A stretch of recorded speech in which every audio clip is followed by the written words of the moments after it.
À El-Quds occupée, même les Nations Unies ne sont plus épargnées. Des bulldozers sionistes ont rasé le siège de l'UNRWA, l'agence onusienne chargée des réfugiés palestiniens, un site protégé par le droit international jusqu'ici.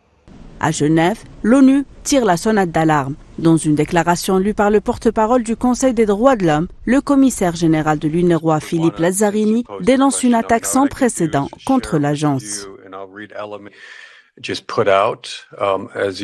Il s'agit là d'une violation flagrante et délibérée du droit international, notamment des privilèges et immunités des Nations Unies par l'État d'Israël.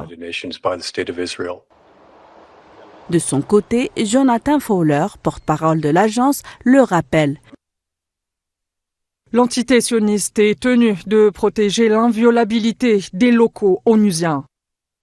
Le réseau des organisations civiles palestiniennes a lui aussi condamné ce qu'il qualifie de crime de l'occupation. Pour lui, cette attaque s'inscrit dans une stratégie claire, liquider le travail de l'UNRWA et supprimer le droit au retour des réfugiés palestiniens garanti par la résolution 194 de l'ONU. Selon les organisations civiles palestiniennes, cette opération s'inscrit dans une série d'actions visant les camps du nord de la Cisjordanie occupée. Des camps que l'occupation cherche à démanteler et à effacer comme témoins vivants de la Nakba.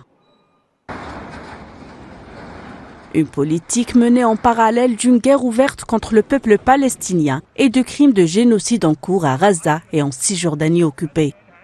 Depuis plus de 70 ans, l'UNRWA nourrit, soigne, éduque et protège des milliers de réfugiés palestiniens.